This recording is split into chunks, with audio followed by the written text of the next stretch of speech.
ইমাম মাহদী আলাইহিস সালাম যখন আসবেন, সবার আগে তিনি আরব রাষ্ট্রগুলো সব তার আন্ডারে আনবেন, তারপরে রওনা দিবেন সিরিয়ার দিকে, সিরিয়া বিজয় করবেন। এ বাবা, কনস্টান্তনোপলের মাঝে কিছু ইহুদি নাসারারা কিছু উৎপেতে থাকবে, এগুলোকে জঞ্জাল মুক্ত করবে। এরপরে আস্তে আস্তে গোটা পৃথিবীতে ওনার খিলাফত প্রতিষ্ঠিত হবে। বলেন না, যেহেতু আমার সাবজেক্টটা দাজ্জালের দিকে, এজন্য ইমাম মাহদী সাবজেক্ট একটু আমি কেটে ফেলতেছি, বাদ দিতেছি কিছু কিছু আলোচনা। ইমাম মাহদী আলাইহিস সালাম ইন্তেকাল করবেন। ইন্তেকাল করার পর ঈসা আলাইহিস সালাম তার জানাজা পড়বেন। বলেন, কে পড়বে? ঈসা আলাইহিস সালাম। বাইতুল মুকাদ্দাসে ওনার জানাজা হবে। বাইতুল মুকাদ্দাসের পাশে হযরত ইমাম মাহদীর মাজার হবে। সুবহানাল্লাহ। তার মানে এই বাইতুল মুকাদ্দাস নিয়ে ইহুদিরা যতই সিনিমিনি খেলো, কোনো কাজ হবে না। জোরে বলেন, কোনো কাজ হবে না। ঈসা আলাইহিস সালাম, ইমাম মাহদী আর দাজ্জাল, এই তিনটা এক জামানার ঘটনা। এক সূত্রে তিনজনের, তিনটার সাথে একটার সাথে আরেকটা জড়িত।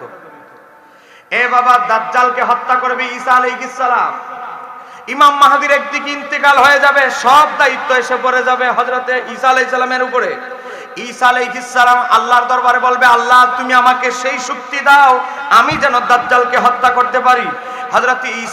হযরত ইমাম মাহদীর ইন্তেকাল হওয়ার পর ইমাম মাহদীর যেহেতু দাফন হবে বাইতুল মুকাদ্দাসে, তাহলে বোঝা গেল এই বাইতুল মুকাদ্দাস নিয়ে ইহুদিরা যতই সিনিমিনি খেল, সব শেষে ইমাম মাহদী এই বাইতুল মুকাদ্দাসের অধিপতি হবে, এতে কোনো সন্দেহ।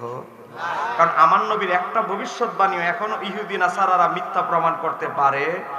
এই দেখেন, ইহুদি নাসারারা দালালেরা ফুরাত নদীর পিছনে গোয়েন্দা লাগিয়ে রেখেছে। কেন জানেন? আমার নবী বলেছে, সহিহ মুসলিমের হাদিস, ফুরাত নদীতে কিয়ামতের আগে ফুরাত নদী থেকে স্বর্ণের পাহাড় উদিত হবে। তখন সাহাবীরা প্রশ্ন করল, ইয়া রাসূলুল্লাহ, কিয়ামতের আগে যে ফুরাত নদী থেকে স্বর্ণের পাহাড় উদিত হবে, তখন মুসলমানদের জন্য আপনার কি পরামর্শ? আমার নবী বললেন, আমার ঈমানদার উম্মতেরা, আমি নবী পরামর্শ দিয়ে যাচ্ছি, তোমরা কেউ এই ফিতনার মধ্যে পড়বে না, লোভের মধ্যে পড়বে না। কেন জানো? কারণ যারা এই লোভে পড়বে ফুরাত নদীর স্বর্ণ উদ্ধারের জন্য, প্রতি 100 জনের মধ্যে 99 জন মারা যাবে, 100 জনের মধ্যে একজন বাঁচবে। অতএব তোমরা জড়িত হবে না। তারপরে আমার নবীর সাহাবীরা প্রশ্ন করল, ইয়া রাসূলুল্লাহ, আপনি ভবিষ্যৎবাণী করার পরেও শতকরা 99 জন মারা যাবে, আপনার ভবিষ্যৎবাণীকে তাদের কাছে পুষবে না? আমার নবী বললেন, পুষবে। আমি যে তোমাদেরকে হাদিস বলে যাচ্ছি, এটা তাদের কাছে পুষবে, কিন্তু তারা একটা আশায় ভরসায় থাকবে। আশাটা কি জানো? তারা আশায় থাকবে, নবী তো বলছে 100 জনের মধ্যে একজন বাঁচবো, আমি মনে হয় ওই ব্যক্তি যে বাঁচবো। সবাই বাঁচার আশায় ঝাঁপায়া পড়বে, কারণ ওই যে নবী বলছে শতকরা একজন বাঁচবে। এই বেচারা মনে করবো ওই শতকরা একজনের মাঝে এই লোকটাই আমি চিন্তা করতে করতে ঝাঁপায়া পড়বে। এই কথা আমার নবী বলে গেছে। একটু জোরে বলেন না। আজকে দেখেন, ফুরাত নদী শুকিয়ে গেছে, গুগল আছে, ইউটিউব আছে। আজকে ইহুদিরা পাগলে আছে, ফুরাত নদী থেকে স্বর্ণের পাহাড় উদিত হবে। কারণ আপনি মুসলমান, আমার নবীর ভবিষ্যৎবাণী হাদিসগুলো, আপনি মুসলমান, কয়টা নবীর হাদিস নিয়ে গবেষণা করি?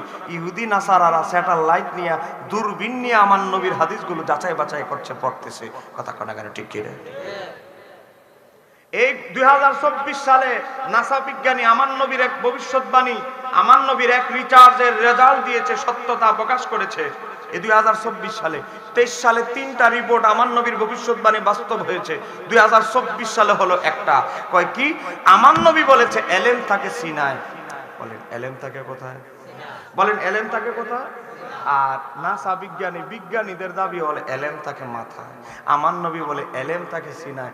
সিনা থেকেই মাথা পরিকল্পনা করে, অন্তর দিয়েই মাথাটা পরিচালিত হয়।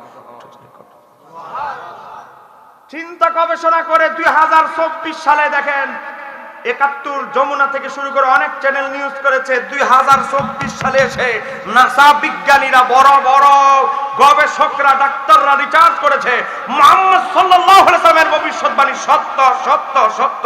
চিৎকার দিয়ে বলেন সুবহানাল্লাহ।